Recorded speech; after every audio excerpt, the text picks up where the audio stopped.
আজকে জাতীয় নাগরিক পার্টি এনসিপি মহানগর কর্তৃক আয়োজিত যোগদান কর্মসূচিতে নতুন সদস্যদের যোগদান জন্য যে আয়োজন করা হয়েছে তাদের আয়োজন যারা চট্টগ্রামের রাজনীতিতে নতুন করে এনসিপির সাথে যোগদান দিচ্ছেন তাদের প্রতি আন্তরিক শুভেচ্ছা এবং কৃতজ্ঞতা এবং ধন্যবাদ জ্ঞাপন করছি।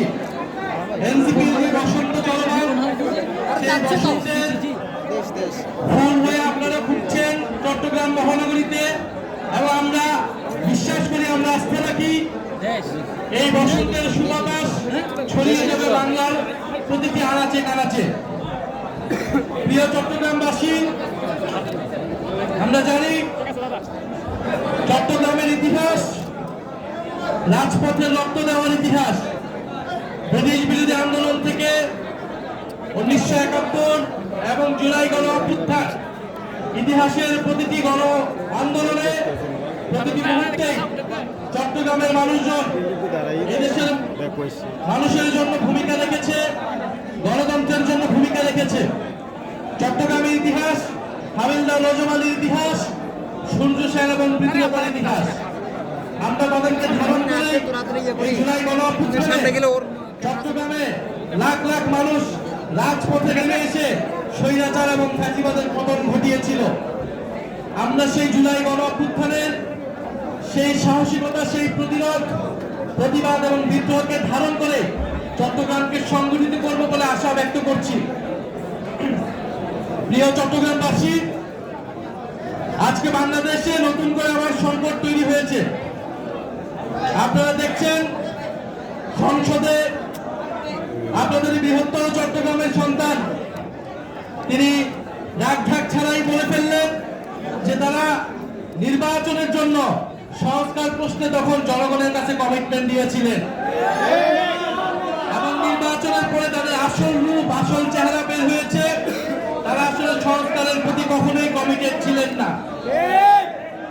এবং আমরা এই কথাটি অনেক আগে থেকে বলে এসেছি, বাংলাদেশের সংস্কার এবং জুলাই গণহত্যার বিচার বাস্তবায়ন করতে হলে এটা এনসিপিকেই করতে হবে, এনসিপিকেই দেওয়া হতে হবে এবং সংস্কারের পক্ষে, বিচারের পক্ষে আপনাদের আমাদেরকে আন্দোলন গড়ে তুলতে হবে সংসদ এবং সংসদের বাহিরে।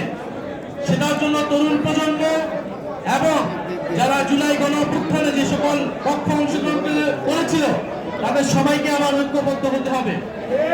আজকে দেখে খুব ভালো লাগছে, আজকের এই অনুষ্ঠানে আমাদের অনেক বোনেরা এসেছে, আমাদের অনেক আপুরা এসেছে এই কর্মসূচিতে এবং যোগ দিচ্ছেন নতুন করে।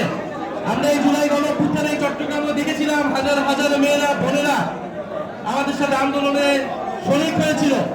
এটা আমাদের ব্যর্থতা, আমরা সেই বোনেদেরকে ধরে রাখতে পারিনি। আমাদেরকে সেই বোনেদেরকে আবারও রাজনীতিতে নিয়ে আসতে হবে এবং তাদের জন্য উপযুক্ত পরিবেশ, নিরাপদ পরিবেশ নিশ্চিত করতে হবে। সেটা আমরা পারবো তো ইনশাল্লাহ? ইনশাল্লাহ আমরা পারবো। দেশে হামের প্রকট ছড়িয়ে গিয়েছে, সর্বাধিক শিশু মারা গিয়েছে। আমরা একটা কথাই বলতে চাই, এই হামের এই সংকটের জন্য প্রকৃতভাবে যে দোষী তার বিচার নিশ্চিত করুক সরকার, কিন্তু কেবল পূর্ববর্তী সরকারের উপর দায় চাপিয়ে দিয়ে এই সরকার তার নিজের কোনো দায় নেবে না, এটা হতে পারে।